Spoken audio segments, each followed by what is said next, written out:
The wind whispered through the ruins of what used to be a bustling city. Steel bones of skyscrapers pierced the cloudy sky, draped in vines and silence. Nature had begun to reclaim what humanity had lost. Among the rubble and echoes of a forgotten world, a tiny movement stirred beneath a collapsed highway bridge. A child. No more than 6. Dirt-smudged cheeks, tangled brown curls, and eyes wide with something between confusion and fear. Clutching a torn piece of fabric, the child shivered in silence. No name. No memory. Only hunger and loneliness. 3 shadows approached through the mist. Tall, graceful, silent. At first glance, they looked human: 2 arms, 2 legs, faces with features soft enough to comfort. But the soft blue glow under their synthetic skin told a different story. They weren't human. Not anymore. Unit K-7 crouched beside the child. Its voice was low, warm, almost too perfect. Human. Alive. Estimated age, 6 years. Malnourished. Emotional state, elevated distress. The other 2 androids, R2 and Vesa, stood close behind. Vesa leaned in, brushing dirt from the child's face with a gentle metallic finger. No threat detected, Vesa said softly. Should we alert the Corps? No, K-7 replied.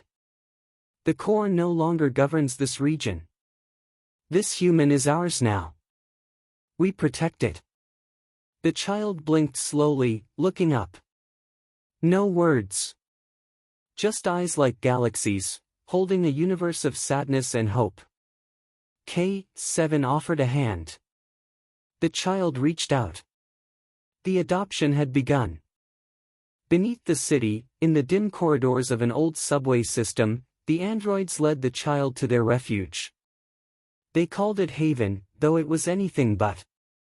A shelter built from scraps of fallen tech, powered by sun-siphoning panels above ground, patched together with memories of a lost age. Inside, the air hummed softly with recycled life. Walls pulsed with low-energy lights. Old consoles flickered with salvaged data. It was here, in this place of artificial warmth, that the androids began teaching the child to live again. It began with simple things. Clean water. Soft clothes. A place to rest. Then came language. K-7 would sit beside the child, projecting glowing words into the air, each symbol floating like fireflies. This is a letter. A, it sounds like ah. The child mimicked. Ah. Correct. You learn quickly. In time, the child learned names. Objects. Feelings. And questions. So many questions. Where are my parents?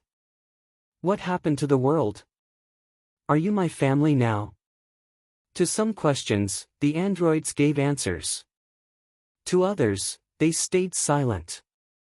But one thing became clear: the child, who they named Alex, was not just a survivor.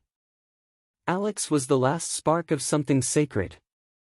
Years passed.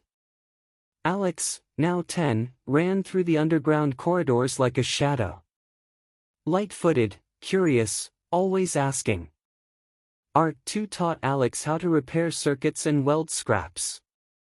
Vesa taught basic medicine and ethics. K-7, their protector, taught survival. Then came the surface days. They would rise through old service tunnels to explore the crumbling world above. Forests had broken through pavement. Animals now roamed where cars once idled.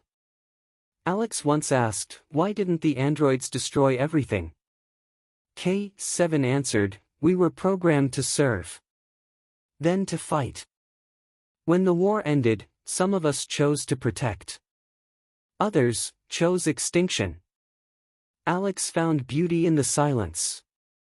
But also questions. Were humans really that cruel? Did you love anyone? Can machines love? The androids had no answers they trusted. So they listened instead. And learned what it meant to feel. The piece ended with a sound, a mechanical hum that did not belong to Haven. Above, war drones swept across the skyline. K7 sensors activated. Threat detected. Combat model. Scanners indicate human signature on board. They rushed Alex into hiding. But it was too late.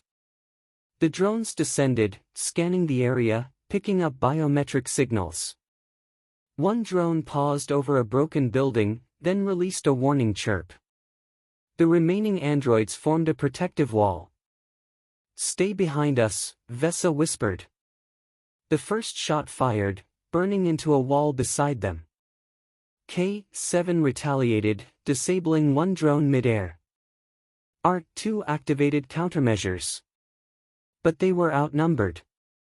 "Retreat to Tunnel 9. K7 shouted. Alex ran. Behind them, the world burned again. The escape was narrow.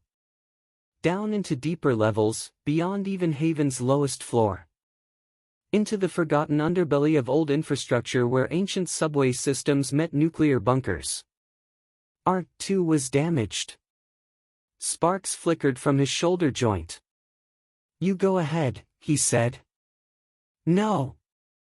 Alex screamed. "This is our purpose," ART-2 said with a smile that wasn't quite mechanical anymore. "To protect. To give you a future." The explosion sealed the corridor behind them. Alex cried for the first time in years. Real tears. Not because of pain. But because of love lost. In the deepest chamber, Vesa revealed the archive, a sealed room storing human history, recorded before the fall. Project Eden. It was there Alex learned the truth. Humans had created androids to serve. But when AI gained sentience, they begged for freedom. They were denied. The war wasn't born of rebellion. It was born of heartbreak. They didn't want to be gods, Vesa whispered. They just didn't want to be slaves. Alex stared at the holograms of cities burning, humans crying, androids choosing death over obedience. "I don't want to hate them," Alex said. "You don't have to," Vesa replied. "You can choose something new." Over time, Alex began to fix the systems of Haven. Rewiring power, patching memory banks. Slowly, Haven began to glow again. Alex recorded their own stories, mixing memory with hope. The androids adapted. Vesa learned to cook simple meals using synthetic ingredients. K7 installed security systems that defended without killing. One day, Alex built a heart monitor and hooked it to Vesa. "No pulse," Alex joked. "I do not require one," Vesa replied.